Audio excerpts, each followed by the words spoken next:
Good morning.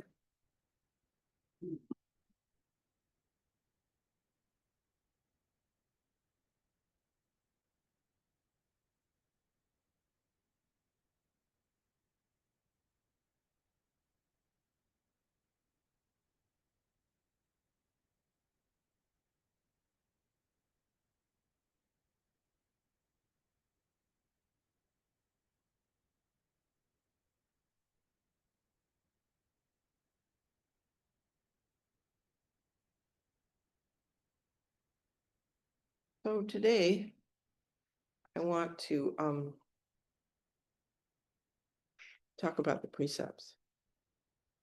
As most of you know, Shinchu and I were up at Buddha Eye Temple, the temple of our dear friend Ejo McMullen in Eugene, for their 20th anniversary. And we were there to support the ceremonies, be a part of and support the ceremonies, and to give 2-hour-long Dharma talks each. I don't usually talk for an hour, so it was an interesting experience. It's a very vibrant sangha, and so I want to kind of share with you some of what I said up there. That okay? Good. So the ceremonies were called Hamyakue,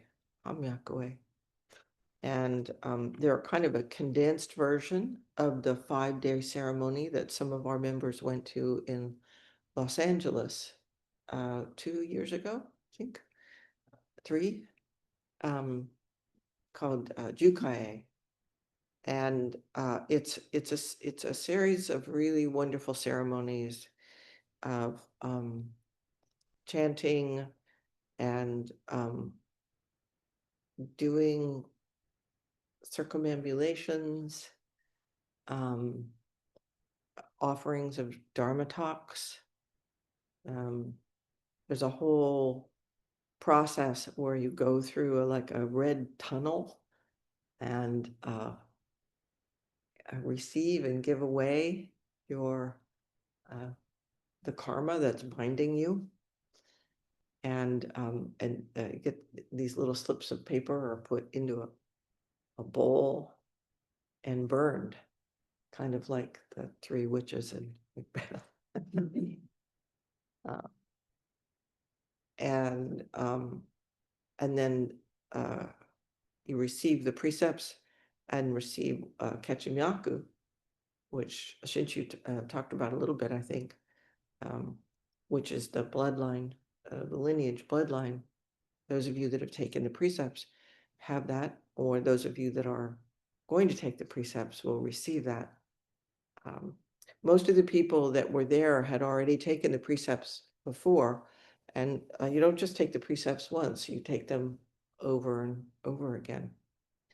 And so this was a retaking of the precepts. It's quite moving and quite powerful, these ceremonies. When there's going to be some pictures that'll come to us. They took some pictures of it. So maybe when the pictures come, we could say a few more things about that. So preparing on these talks, I reflected on the nature of community and what it means for us to come together to create community, to establish a place dedicated to sanity, wisdom, kindness, and respectful relationships. That's what we're doing here. We are coming together to create community, we have established a place dedicated to sanity, wisdom, kindness, and respectful relationships. So this is what we do together. This is our Dharma life together. So I think it's a powerful thing when people come together to form a community in this way, to reflect on and enact the teachings of the Buddha, to find the ways those teachings have meaning for them, for you, for us, to find the ways that the teachings can inform our lives, and through that, the lives of others. To establish a place where wisdom and compassion and the practice of the Buddhas can grow and thrive and benefit all beings. So this is what we have done here, and this is what we're doing. It's really important to remember that this place is not just a sanctuary for us. It's a sanctuary for all. And it's a place that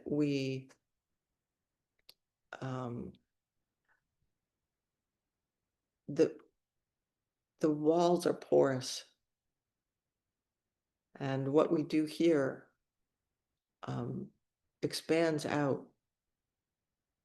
This is super important to me personally, that we act to invite everyone to come here, and that we act to benefit all those that don't. So the roots of this place and any place kind of blossom out. And they stretch further back than those of us that are here now, or even the people that are not here, who have come through our doors and found a welcoming place to be and find their way. And then maybe they leave, maybe they go someplace else. A couple years ago during the intensive, there was a fellow that was here in between places, and he came to do the intensive with us, and it was a very powerful experience for him. And now he's off doing organic farming up in Northern California. So every one of us here and everyone that's ever been here has contributed to what this place is and how it sustains us. When we sit on our cushions, we sit with all the beings that have ever been here, and all the beings that made this place possible, and all the beings that are out there, supposedly out there, they're with us.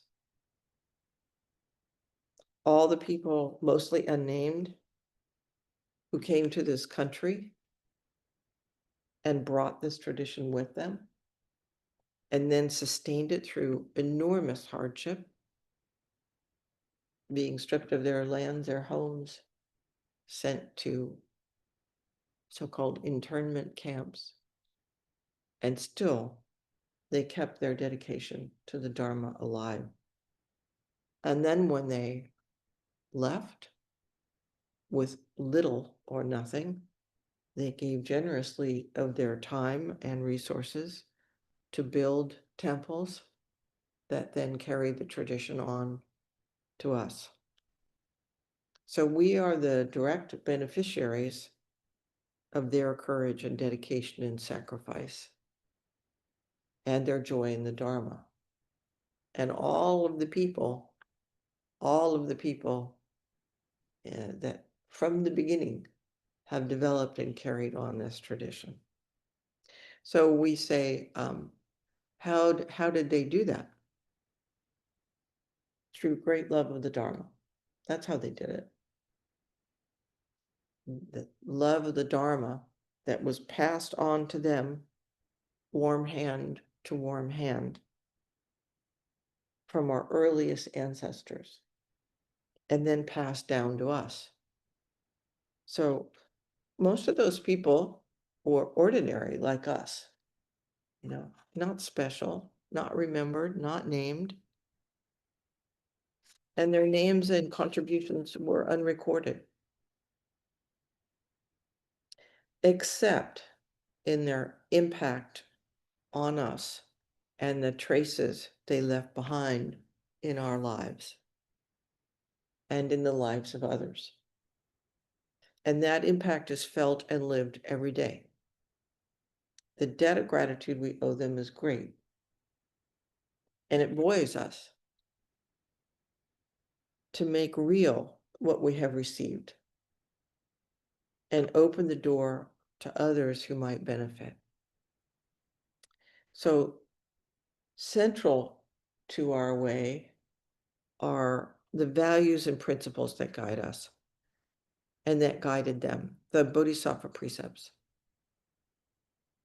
As Shinchu pointed out, they are the basis of our lives and the way we live every day, the way we engage in our world and in our life.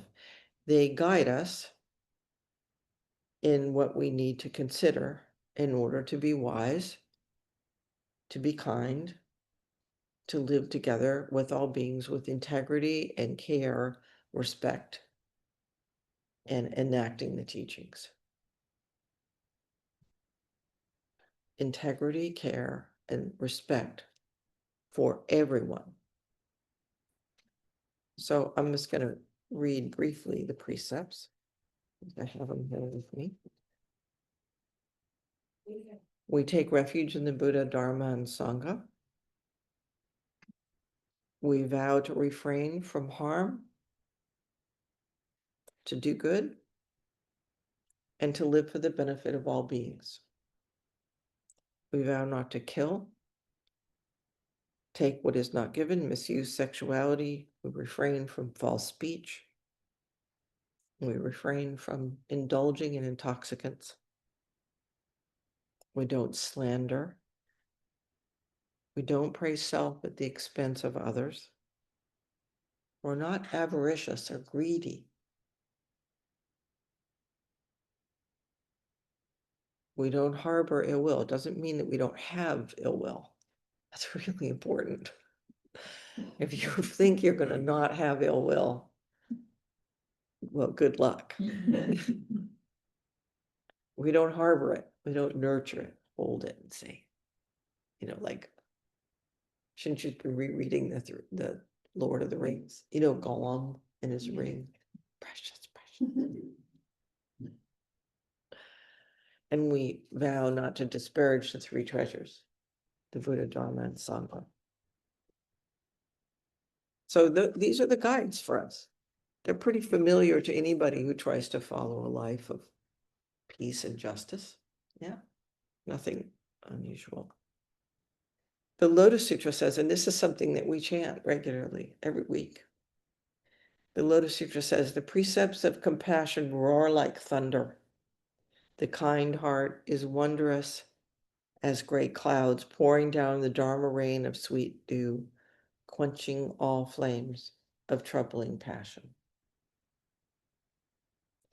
The precepts of compassion roar like thunder. This is not some wimpy thing that you do, oh, I have to be nice. Linda Ruth Cutts, one of my teachers, said, you have to beware of the tyranny of niceness. They roar like thunder. This is the sound that undoes us. It's the roar of wisdom. It's the voice of Prajnaparamita, the mother of wisdom. Her voice shakes us out of our complacency and limited view. We hear it, and something deeper and broader than our ears responds. Our cells, our body responds, and we're transformed. The Dharma rain of sweet dew clears our vision and quenches the flame of delusion. So we can see clearly with a good heart and act effectively. This is what we're doing here. Whole being, deeply listening, deeply hearing, and responding fully.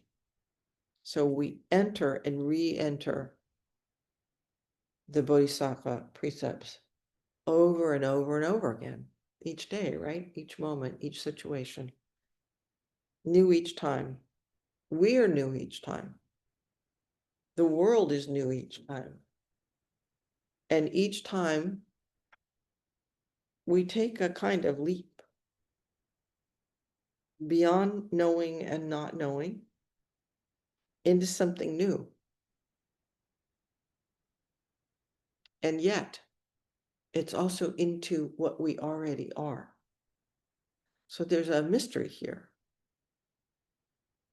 one that we can never fully unravel with our knowing mind, but which calls us to be of the world, of the precepts, at this time and this place and beyond. And personally, I think this is needed very much right now. The precepts are already alive in us, but we enter them anyway. It's, as I've said before, it's like entering, it's like there's this gate in a big field, and we enter the gate. So in a way, it makes no sense, because you don't need a gate. Why would you have a gate? You can just walk through the field. But there's something about entering that gate that changes us, that changes the world. It makes no sense, and yet we do it because it also has a kind of sense. And when we do that, we take responsibility. And we give ourselves to something. So we start with an honest assessment of our condition. Don't you think that's a good place to start? An honest assessment. We may not be very good at it, but we try. When we pay attention to our lives, I think one of the first things we see is a delusion that exists in our minds and hearts. It can be, as we say, like turning a garbage disposal on backwards. Things become clear, or as Anipema says, vivid. And we can see just how central delusion is, that we are separate self. We are separate from all beings. We see the trouble that causes. We see our fallibility, our difficulties, our limited view. We see how much delusion impacts our inner life and our lives with others, human and non-human. We see how it plays out in our societies and our world. So when we have the courage to see this, we have basically three choices. If we want to try and find a measure of peace in our lives, three choices. Well, maybe four. We can try and hide, but good luck with that again. We can become determined to perfect ourselves, which is an exhausting and fruitless, hopeless task. That's a colossal waste of time. We can become determined to ditch this flawed self, and that is an equally exhausting and fruitless endeavor.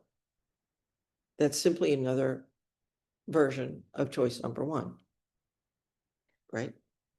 This perfection. Both of these are attempts to use delusion to free ourselves from delusion, right? The idea that we can perfect ourselves is a delusion. So we're just going down another rabbit hole. And notice that both are focused on our own individual lives. It's like sticky, sticky, sticky, sticky, sticky, sticky. It just gets worse and worse. Have you ever made a mistake and then beat the hell out of yourself because you made a mistake? And then you do it again because you feel bad because you made a mistake, because you shouldn't feel bad that you made a mistake. And that makes it even worse. Have you ever done that? It's like endless. Oh, it's so sad. So if we try and perfect ourselves, we may have moments of triumph. You know, I did well. I was so kind. I was so helpful. I was so patient. Look at what I did. It's, those moments of triumph don't last long, do they? Not if we're really paying attention.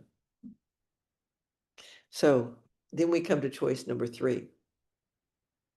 We can open ourselves to a life that recognizes our flawedness and our imperfection and our delusion, and chooses, determines to live a deeper truth, one that excludes nothing and includes everything, all of it, including our flawed self, our messy lives, and this topsy-turvy world. So there's this image, of the lotus in muddy water.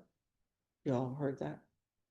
So sometimes when we hear about the pure lotus growing out of the mud of delusion, we think, if I practice hard enough, I will become like a lotus,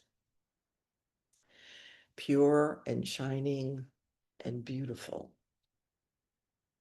and out of the mud.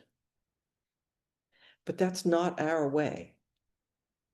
That's not our way, not this way. There may be another way like that, but that's not our way.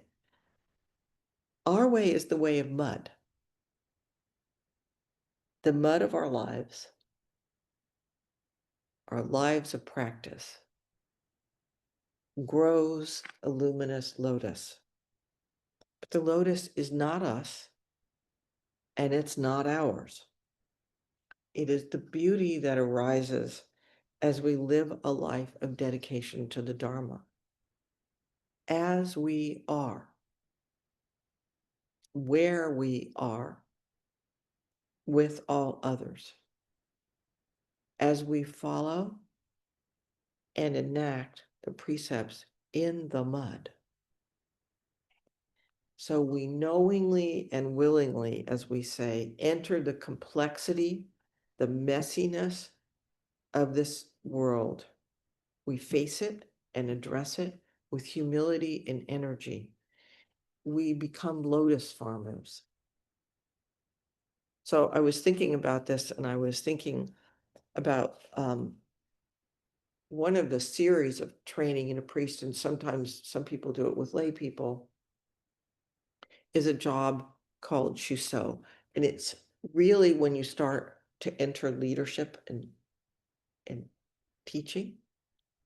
And both Shinchu and I did this at Tassajara. So for 3 months, you go down there and you have this very specific job.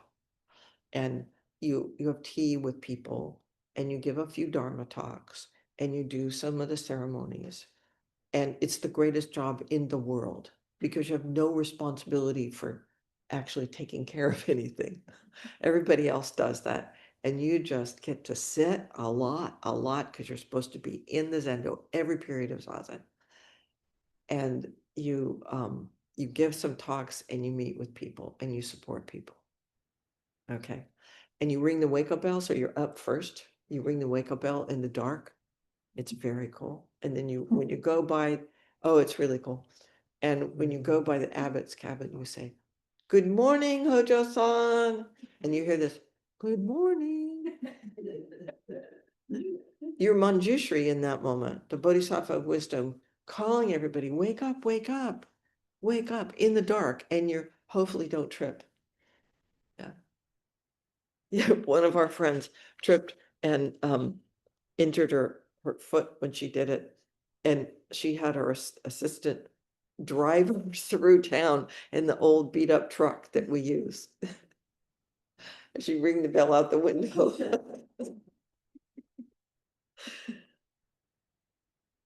So one of the main things that you do, what you do for work, is you clean the bathrooms and you do the compost. So, and there's a lot of compost. There's a big building dedicated to compost out in the flats. And on work days, the shuso and their attendant, what their job is to put on knee-high rubber boots and a bright yellow rubber overalls and drive an old battered truck filled with buckets of compostable refuse out to the compost house. And then you spread the uneaten oatmeal and vegetable peels and coffee grounds and tea leaves and all the other compostable refuge in the community out on top of already there. And then you use a pitchfork and a shovel and you turn it into what's already there. I have a picture of myself standing there, shaved head, arms out, receiving a bucket in my bright yellow overalls. It's one of my favorites from that time. So the system, there's a system, this is not just indiscriminate, that was taught to us by a woman we called the compost queen. So it's stinky, messy, hard work. And when you gather for community tea, you stink so bad nobody wants to be near you. But it was so satisfying. It's deeply satisfying. You end up with this gorgeous, nourishing soil. You're in the mud. And by skillfully and energetically dealing with the refuse of the community, you turn it into this beautiful soil, like lotuses. We learn something more than how to do compost. We learn with our bodies what it means to serve and to transform and to be transformed. We learn something about growing lotuses. So I would not have picked this job, not in a million years, but it was what I was asked to do. And so I did my best and I grew from it. And isn't that what we do in our lives? Isn't that what we do? In Zazen ritual, chanting in our work and in the community, in all these various ways, we engage in the mud with each other. Lotuses grow and bloom in our world. The luminosity of generosity and shared life in the Saha world with all beings. That's the path of the Bodhisattva and the life of growing beneficial action and realization with all beings. In this way of living, we invite the organizing principle of our lives to fundamentally shift from being enthralled by the illusion of a separate self who believes it can manage reality and manufacture and achieve what it wants. This doesn't mean that you give up your energy and your intention and your goals. That's not what it means at all. But it's this enthralling that fades. So this shift is to a life that places realization in the center. Nothing separate. From the beginning, at the center of our being.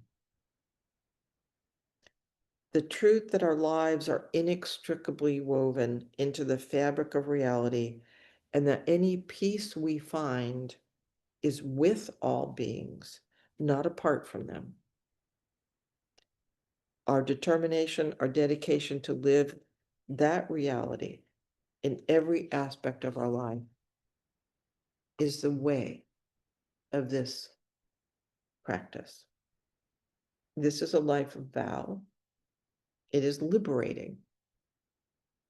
It brings us face to face with who we think we are, who we think all beings are, and how we live, and we find the deepest truth of that. Beings are numberless. I vow to save them. Delusions are inexhaustible. I vow to end them. Dharma gates are boundless. I vow to enter them. Buddha's way is unsurpassable. I vow to become it.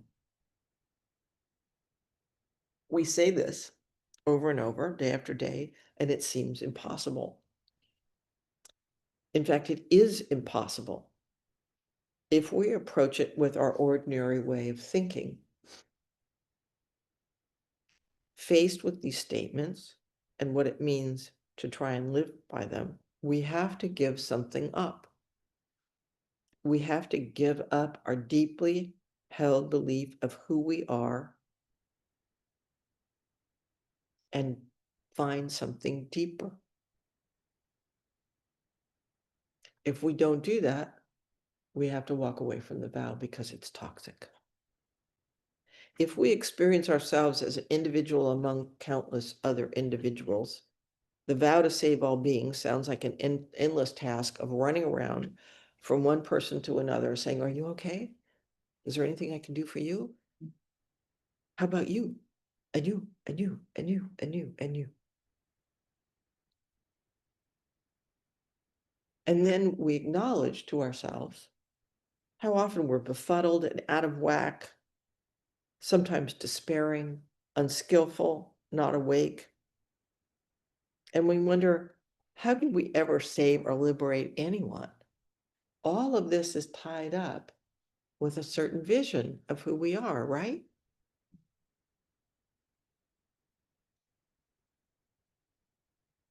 And then there are the delusions that are inexhaustible. It's like whack-a-mole. You stamp one out and another one comes up. And they keep coming. One after another pops up. It's exhausting and endless. And entering boundless Dharma gates, innumerable places where I can wake up to the Dharma, where do I start? How do I keep going? Isn't there ever an end? And becoming the unsurpassable Buddha's way. How is that possible? Me? Something has got to go. Because if we face the Bodhisattva precepts that way, they are not helpful. What has to go is who we understand ourselves to be. Faced with these vows, we have to submit to not knowing, to mystery. We have to learn to listen and be willing to be transformed. When we take the vows, they become personal to us, not abstract.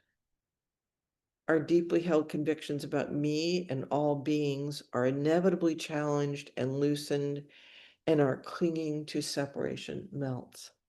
It has to, or we will be corroded, not liberated by the vows.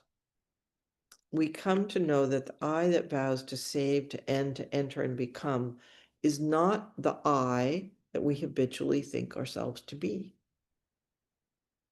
It is the I that has made the leap. And it's real I. It's you. You.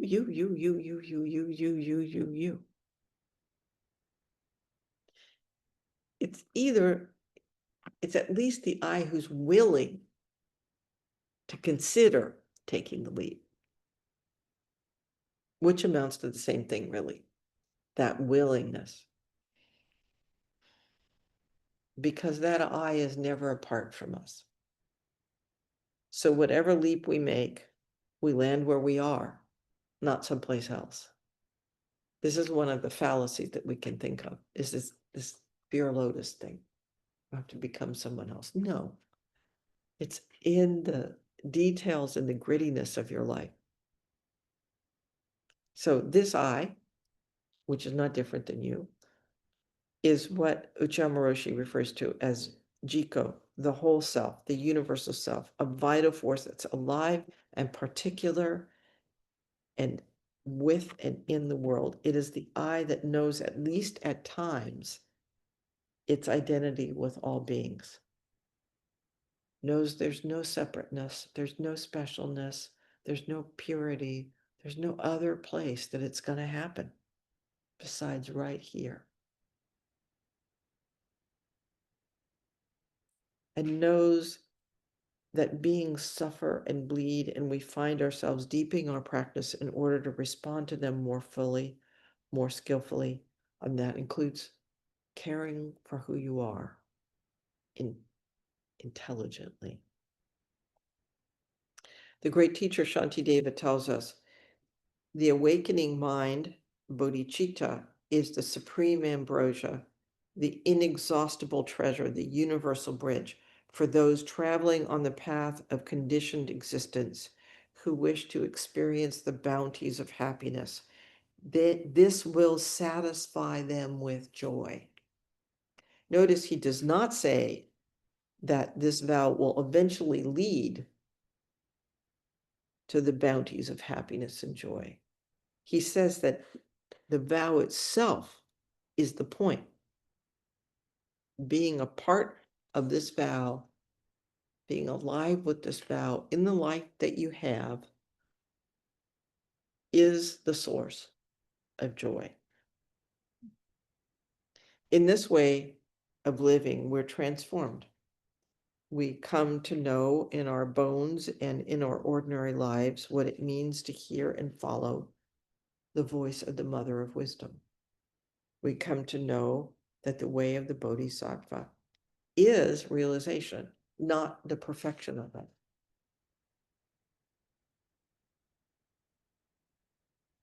So, this is the way we express in this life what is most valuable to us and what carries us as we go about our days, carries us.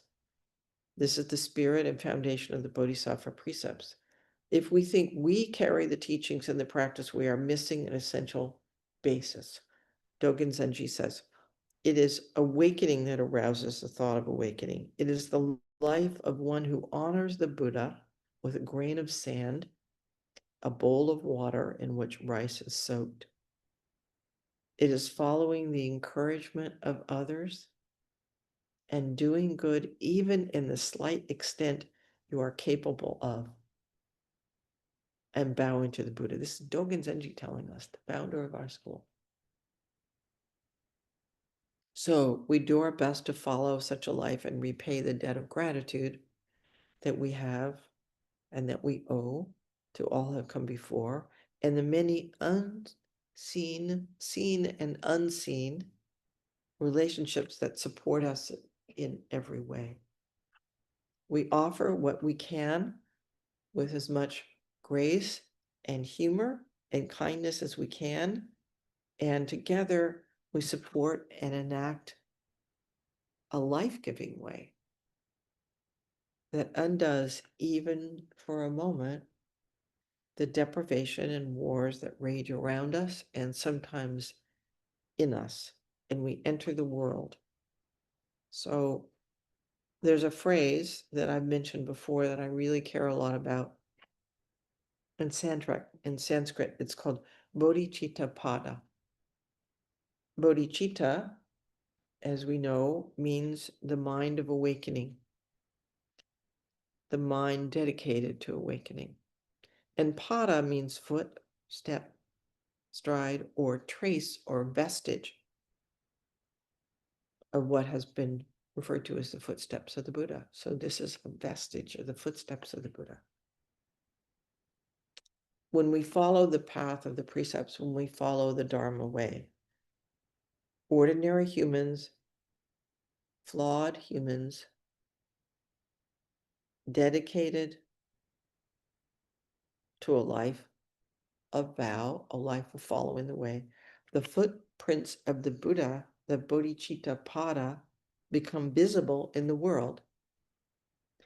There's a kind of simple, humane luminosity to this lotus's blossom.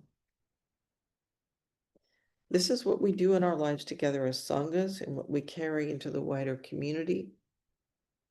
To borrow from the great Pure Land Buddhist teacher Shinran, such persons like this, such persons like those imbued with incense, bear the fragrance on their bodies. They may be called those adorned with the fragrance of life. So this is our aspiration, and we go about realizing it in a very down-to-earth way. Sometimes literally. We sit on the ground or in a chair. We touch our foreheads to the floor or lower them as we bow. We raise the Buddha's feet above our head.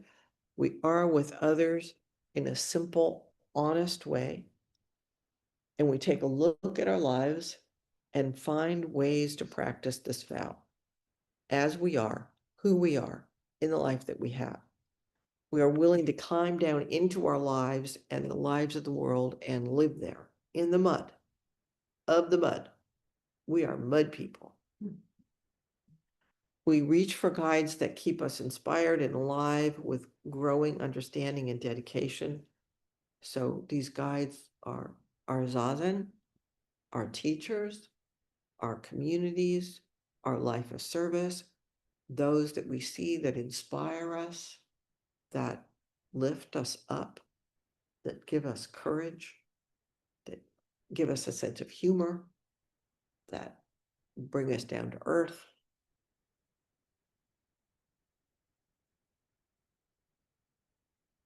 And we return to the teachings again and again that give to us so generously.